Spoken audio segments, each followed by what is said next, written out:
আমি হুমায়ুন আহমেদকে সারপ্রাইজ দিয়েছি, যেটা হুমায়ুন আহমেদ সাধারণত সবাইকে সারপ্রাইজ দেয়, আমি ওনাকে সারপ্রাইজটা দিতে পারছিলাম।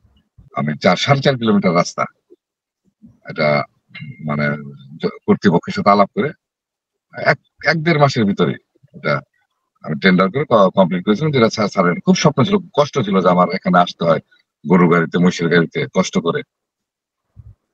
ভাই একটু আপনার অতীতে ফিরে যেতে চাই, একবারে অভিনয় কিভাবে সম্পৃক্ততা হলো আপনার, তারপর হুমায়ুন স্যারের সঙ্গে কাজ করার অভিজ্ঞতা গুলো, ওই গল্পগুলো একটু শুনতে চাই। ওটা আসলে বলতে গেলে অনেক কথা, আমি গল্পগুলা করতে চাই। আমার স্মৃতিতে হুমায়ুন আহমেদকে নিয়ে অনেক কাহিনী আছে, যেগুলো আমি আসলে একটা বৃহৎ মাধ্যমে মানে একটা বড় জায়গায় বলতে চাই, কোনো একদিন বলবো।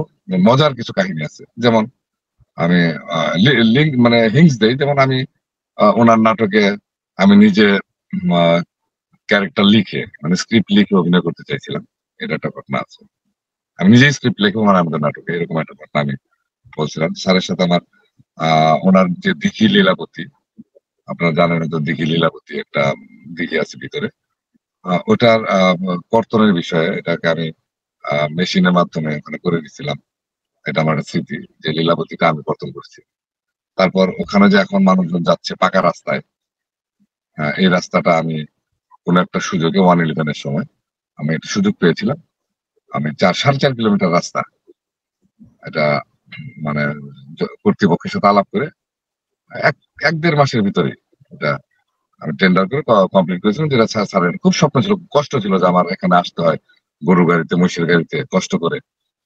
তো এত বন্ধু বান্ধব আছে আমার বড় বড়, কিন্তু কেউ এটাকে ওইভাবে, আমি সুযোগটা পাওয়ার সাথে সাথে আমি কাজটা করে তারপর স্যারকে আমি জানাই।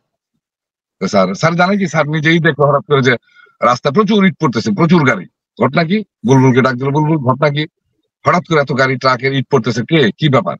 তো বুলবুল, স্যার টুলু ভাই তো রাস্তা পাকা করে ফেলতেছে। তো কি বলো, ডাকো টুলু আসছে ডাকো টুলু। তো আইসা স্যার গেট তার এসে আসলাম স্যার। তো আমি তো সারপ্রাইজ টুলু, তুমি কি করলো, এটা কি দেখাইলে আমার তুমি? এটাই হচ্ছে আমার প্রাপ্তি। আমি হুমায়ুন আহমেদকে সারপ্রাইজ দিয়েছি, যেটা হুমায়ুন আহমেদ সাধারণত সবাইকে সারপ্রাইজ দেয়, আমি ওনাকে সারপ্রাইজটা দিতে পারছিলাম। এটা আমি কথাগুলো কাউকে বলিনি এখনো। হুমায়ুন স্যারের সঙ্গে আপনার যোগাযোগটা কিভাবে হইলো? এটা হঠাৎ করে, এটা একটা একটা নাটকীয় ঘটনা, যে আমি অভিনয় করব, অভিনয় আসবো, এটা কিন্তু আসলে আমি নিজে কল্পনা করি নাই কখনো। আমি ছিলাম মূলত ছাত্র নেতা, এটা অনেকে হয়তো জানে। আমি স্টুডেন্ট লিডার ছিলাম, এটা কলেজের ভিপিও ছিলাম। তো এটা আমি হঠাৎ করে আমাদের বন্ধু বান্ধব অথবা মানে কারো একটা কথা আমার ইগোতে খুব মানে লাগে, অভিনয়টাকে কেন্দ্র করে আমাকে নিয়ে একটু মানে একটু অন্যরকম কথা বলছিল আর কি। আমি পরে চ্যালেঞ্জ করলাম যে ঠিক আছে, অভিনয় করতে কি লাগে, কি যোগ্যতা লাগে, আর বাংলাদেশের সবচেয়ে বড় ডিরেক্টর কে এখন? বলে যে হুমায়ুন আহমেদ।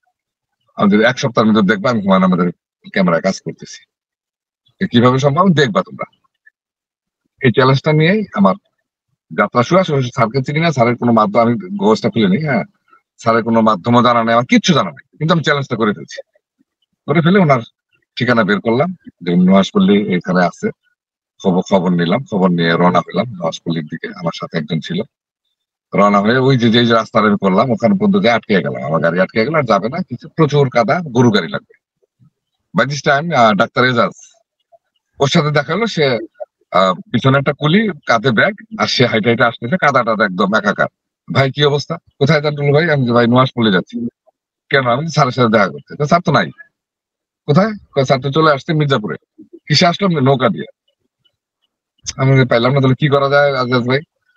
বললো যে আপনি কাজ করেন, নৌকা ঘাটে চলে যান, গেলে পাবেন। সাথে সাথে নৌকা ঘাটে গেলাম, গাড়ি ঘুরায় ওদিকে মির্জাপুর বলে এটাকে, মির্জাপুর বাজারে।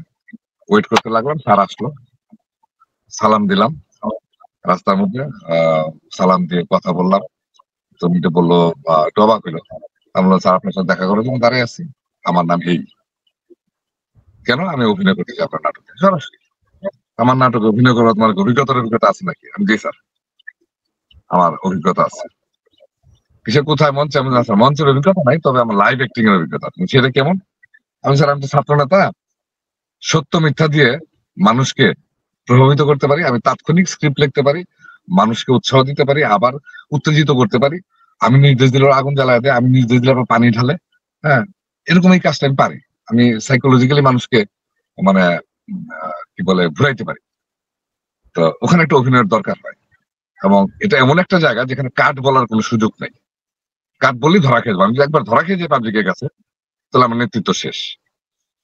তো আমি ওই মঞ্চে অভিনয় করি যেহেতু, আমি একজন বড় অভিনেতা, ওই কথাটা ওনার প্রতি খুব লাগে। উনি আমার দিকে একটু, ওনার ওই যে স্বভাবসুলভ যে দৃষ্টি, তাকে বললো এই কথাটা কি তোমার নিজের? আর আমি বলছি যে প্রতিটি রাজনৈতিক লোকে একজন অভিনেতা, সেই হিসাবে আমি একজন অভিনেতা। তো উনি আমার টাকা থেকে কিছুক্ষণ পরে বললো এই কথাটা কি তোমার নিজের, নাকি বই পুস্তকে পড়ছো?